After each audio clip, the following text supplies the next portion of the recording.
ditimbulkan martir lagi. Ya baik pemirsa, kita lanjutkan perbincangan malam hari ini. Mas Nova, ini tadi kalau kita tahu dari laporannya KPAI, nampaknya anak-anak dalam setiap aksi terlibat atau justru bahkan dilibatkan begitu ya. Nah, kenapa memang konten-konten itu, apakah mereka memang menargetkan anak-anak, Mas Nova? Saya tidak tahu apakah mereka menargetkan anak-anak, tetapi yang saya tahu konten-kontennya dan narasi-narasi yang dibangun itu memang membangun kebanggaan. Coba kalau kita lihat ketika anak-anak datang, ketika anak STM datang, itu pasti akan disambut dengan kalau dilihat videonya di TikTok, di Instagram gitu, anak-anak STM datang itu mereka seolah-olah dipersepsikan sebagai hero yang ada di depan melindungi kakak-kakaknya kayak gitu, lalu mereka berhadapan langsung dengan polisi. Nah, konten-konten seperti ini ya yang memancing emosi anak-anak untuk datang gitu berpartisipasi dalam demonstrasi, itu yang justru banyak sekali yang kuat saya lihat di media sosial, konten seperti itu. Dan kalau kita lihat sebenarnya memang agak beda tuh polanya pada tanggal 25, 29, 28 malam, 29 gitu, memang berbeda sekali pola penyebarannya. Polanya seperti apa Mas, sehingga kemudian eskalasinya ini terus terjadi, Mas? Pada tanggal 25 itu jadi tanggal 20-an gitu ya, kebanyakan memang ajakan itu dalam bentuk post. Jadi ngepost di media sosial, ada di Instagram, ada di TikTok kayak gitu. Kalau dikunjungi sekarang mungkin sudah nggak ada tuh. Tetapi beda dengan tanggal 28, pasca 28, kebanyakan ajakan itu disampaikan dalam bentuk komentar. Ada juga dalam bentuk post, tetapi lebih banyak dalam bentuk komentar. Di mana di TikTok ketika banyak yang melaporkan kejadian langsung di TikTok itu banyak juga yang mengajak anak-anak, banyak yang mengajak anak-anak STM terutama. Ketika banyak ada post-post di Instagram, terutama yang anak-anak yang heroik gitu, itu komentarnya langsung ke anak-anak dan itu semakin menambah pride tersendiri gitu ya untuk anak-anak. Kita lihat di media sosialnya, yang tidak kita bisa lihat adalah sebesar apa konten ini menyebar dari grup WA ke grup WA antara pelajar. Itu yang tidak bisa kita lihat. Oh oke, baik. Nah Pak Arianto tadi bicara soal apa yang disampaikan oleh KPAI Mas Jasra. Ini penting untuk digarisbawahi soal perlindungan anak dalam situasi-situasi semacam ini. Sedangkan Pak Arianto kalau kita lihat di lapangan kemarin, pihak kepolisian melakukan tindakan-tindakan represif. Masih ada lagi, kelihatan itu kan. Betul. Bagaimana Kenapa? Pak Arianto? Itu masalahnya begini, anak itu paling bagus untuk menimbulkan martir. Makanya itulah yang dihasut sekarang ini anak ke depan sebagai tameng itu tadi. Dan kemudian begitu anak-anak itu berada di depan, maka aparat terpaksa harus dihadapkan pada itu.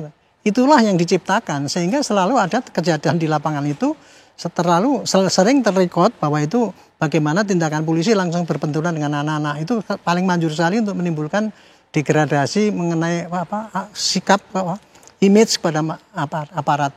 Tadi saya menerima dari Pak KPAI tadi, kira-kira gimana menghadapi itu. Kita sudah merubah itu, Bu. Kalau menurut hemat saya, kenapa kita itu paling sering terpancing melakukan tindakan HAM ya?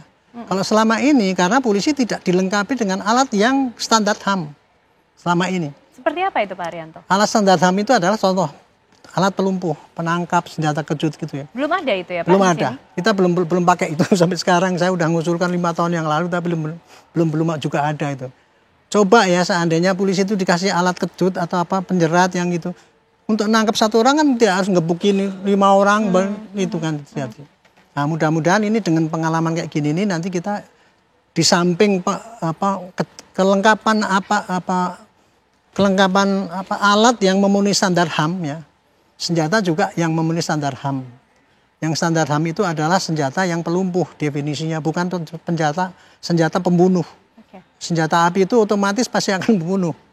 Gitu kan? Nah, makanya kemarin sudah kita rancang, mudah-mudahan peluru yang di lapangan itu sepertiga diganti peluru karet, sehingga kalau terjadi tindakan-tindakan peringatan itu hanya peluru karet yang hanya melukai ringan tetapi tidak sampai mematikan. Karena pengalaman kita itu sekarang kalau masih senjata tajam walaupun pakai tembak sini tetap aja membunuh orang itu. Gitu. Di samping itu juga SOP kita mengenai protap ya, karena protap itu dibikin tahun berapa tuh yang tidak sesuai dengan perkembangan zaman ya, kita nanti protap akan kita lebih tekankan kepada risiko apabila tindakan begini ini risikonya apa. Sehingga anggota di lapangan tidak pukul rata bahwa standarnya Kalau didesak maka dikirim brimob gitu. Oke. Kira-kira akan diperbaiki. Pak Arianto, anunya. ini kan tadi usulannya bahkan sudah Iya. dari 5 tahun yang lalu. Iya. Aksinya pun tidak hanya terjadi sejak 25 Agustus sebetulnya, Iya, Pak. Ada iya. beberapa aksi sebelumnya Iya. yang terjadi begitu. Tapi kemudian kenapa ya prosedur-prosedur ini masih terus dilakukan? Kedepannya harus seperti apa, Pak? Evaluasi Ya. itu betul-betul dilakukan di kepolisian tidak sih, Pak Arianto?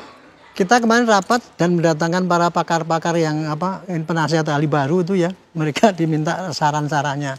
Tapi intinya gini lah, mudah-mudahan ini kejadian yang dahsyat ini menjadi pelajaran bagi para pimpinan ya. Bukan hanya pimpinan Polri aja kalau pengadaan barang itu, termasuk DPR juga mengizinkan apa enggak kan itu kan. Oke. Itu jadi karena yang namanya pengajuan anggaran polisi itu sejak saya dulu pangkat letnan itu, anggaran untuk otopsi aja itu sampai saya pangkat jenderal nggak ada itu Pak. Otopsi kalau orang meninggal kan pasti diotopsi. Setiap satu otopsi itu berapa biayanya? Sampai waktu saya brigjen waktu itu tidak ada anggaran untuk otopsi itu. Hanya anggaran penyidikan itu kasus berat 50 juta, kasus sedang 25 Oke. juta, kasus ringan.